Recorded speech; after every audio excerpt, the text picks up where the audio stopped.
Pemirsa, Dinas Kesehatan DKI Jakarta mengonfirmasi penambahan 4 kasus cacar monyet atau monkeypox di Jakarta. Sehingga kasus yang ditemukan sejak 2022 kini tercatat ada 7 orang yang terkena cacar monyet. Dan untuk membahasnya lebih dalam, kita sudah terhubung melalui sambungan Zoom dengan Ibu Mas Dalina Pane, selaku epidemiologi biostatistik. Ya, selamat pagi Bu Mas Dalina, semoga sehat selalu. Ini kita yang penasaran ya sebenarnya monkeypox ini seperti apa Bu? Dan apakah memang cacar monyet yang dimaksud ini tuh sangat berbeda dengan cacar yang biasa kita ketahui selama ini? Iya, jadi cacar monyet ini adalah penyakit kulit yang disebabkan oleh infeksi virus monkeypox. Apakah dia berbeda dengan cacar yang selama ini ada? Ya, agak sedikit berbeda, tetapi genusnya itu sama pada orthopox virus. Familinya juga sama, Foxviridae. Jadi gejala-gejala yang ditimbulkan itu juga relatif sama, tetapi virusnya, spesiesnya berbeda. Dia hampir mirip dengan virus smallpox yang menyebabkan cacar, dan juga pada hewan, pada sapi itu ada yang disebut sebagai cowpox atau cacar sapi. Jadi yang menyebabkan itu terjadi adalah adanya infeksi virus monkeypox kepada manusia. Kira-kira itu Mas Bremana dan Mbak Yasmin.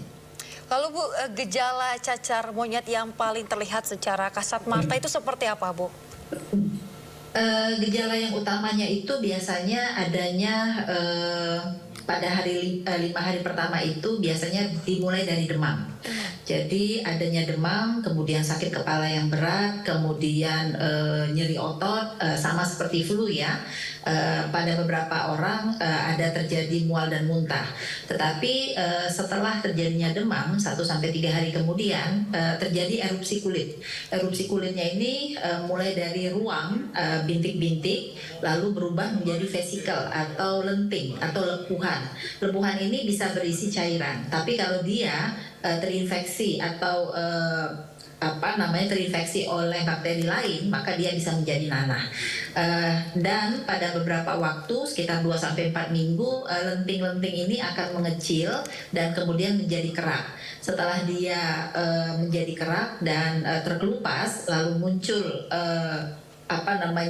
sel-sel baru, sel-sel kulit baru, maka itu dinyatakan sudah sembuh. Kira-kira itu gejala yang muncul, Yasmin.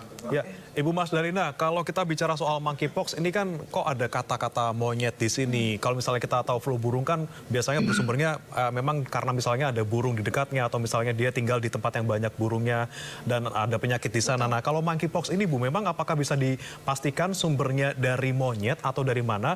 Dan biasanya orang-orang yang kena cacar monyet ini biasanya tinggal di daerah seperti apa Bu? Apakah ada situasi khusus? Ya, mengapa disebut monkeypox? Disebut monkeypox karena inang utamanya adalah virus monkeypox yang berasal dari monyet waktu awalnya ya, histori awalnya seperti itu. Jadi penularan dari monyet ke manusia pertama kali itu terjadi di Kongi, Afrika Selatan pada tahun 1970. Dan memang di beberapa negara di Afrika monkeypox ini menjadi salah satu penyakit virus yang kerap terjadi. Tetapi untuk selanjutnya terjadi penularan dari manusia ke manusia, juga dari manusia ke hewan. Dan beberapa jenis hewan yang kemudian bisa menularkan kepada manusia kembali itu tidak hanya monyet pada saat ini. Dia bisa juga tupai, kemudian juga bisa beberapa hewan peliharaan, sehingga pada saat ini tidak khusus pada monyet. Tetapi untuk mengenal pertama kali dia ditularkan melalui monyet, maka penyakit ini disebut sebagai monkeypox, Bremana. Oke, baik Bu, lantas bagaimana Bu cara penanganan awal bagi seseorang yang terdeteksi terkena cacar monyet ini Bu? Iya, jadi khusus untuk kondisi Indonesia hari ini, sebenarnya kasus pertama di tahun 2022 itu kita anggap selesai karena selama 1 tahun itu tidak terjadi penularan atau tidak terjadi perluasan penularan. Nah, tetapi yang menarik di tahun 2023 ini, kasus yang terjadi saat ini itu bukanlah import case. Kalau yang di tahun 2022 itu import case, maka yang di 2023 ini adalah penularan lokal. Itu artinya ada transmisi di lokasi tertentu yang kita belum bisa containment. Bagaimana pencegahannya? Pencegahannya terutama diarahkan kepada mereka yang memiliki gejala dan memiliki kontak erat dengan mereka yang positif monkeypox. Apa yang harus dilakukan? Yang harus dilakukan apabila sudah memiliki gejala, maka dilakukan tes. Tesnya yang paling pasti adalah menggunakan PCR. Apabila positif monkeypox, maka dilakukan isolasi. Isolasi berlangsung tadi Pak Heru sudah mengatakan selama 3 minggu ya diisolasi, dan dilakukan investigasi. Investigasi itu kita mencari siapa-siapa saja kontak erat yang ada yang kontak dengan yang bersangkutan mulai dari masa inkubasi. Kontak-kontak erat ini dilakukan karantina. Nah, pencegahan yang utama hampir mirip dengan COVID-19, terutama adalah melakukan karantina, kemudian tidak menggunakan pakaian ya ataupun handuk bersama-sama, karena penularan itu terjadi karena penggunaan alat-alat atau bahan-bahan secara bersama-sama. Kemudian karena obatnya juga sebenarnya belum ada, walaupun beberapa negara Eropa menggunakan tecovirimat untuk mengurangi densitas atau kepadatan virus, tentu pengobatan utama adalah meningkatkan daya tahan tubuh penderita ataupun kontak-kontak eratnya. Selama beberapa waktu sampai dengan gejala-gejala yang muncul itu hilang, maka setelah dia hilang bisa selesai pengobatannya. Nah, kemudian pengobatan yang lain sifatnya simptomatik atau sesuai dengan gejala. Kalau dia gatal, maka diberikan beberapa obat untuk mengurangi gatal. Dan bagaimana apabila terjadi keparahan? Pada beberapa bagian, pada beberapa orang bisa muncul keparahan, walaupun case fatality rate-nya sangat rendah, berkisar antara 0,1 sampai dengan 1%, atau 1 dari 1000 penderita monkeypox ini bisa mengalami keparahan. Kalau terjadi keparahan atau perburukan, misalnya mengalami gangguan pernafasan, maka dilakukan rujukan ke rumah sakit. Jadi langsung dirawat di rumah sakit dan diberikan pengobatan secara simptomatis sesuai gejala yang ada. Saya kira itu yang bisa kita lakukan, Yasmin.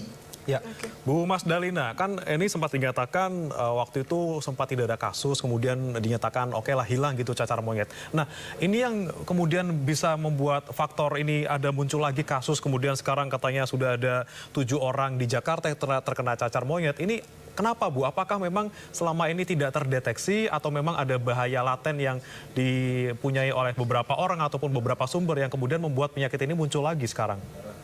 Munculnya penyakit ini menandakan masih ada sirkulasi virus di wilayah Bremana. Jadi kita belum mampu secara total untuk mengendalikan persebaran virus ini. Yang dilakukan para epidemiolog di Dinas Kesehatan Provinsi maupun Kabupaten Kota biasanya melakukan investigasi dulu. Dari mana sumber penularan utama? Mencari sumber penularan utama ini adalah satu langkah untuk mencegah penularan yang lebih luas. Pada kasus-kasus yang kedua, ketiga, dan selanjutnya maka dilakukan prosedur sesuai dengan prosedur. Mohon maaf, agak bisa dikurangin volumenya. Melalui prosedur yang sudah ditetapkan ya, SOP yang sudah ada.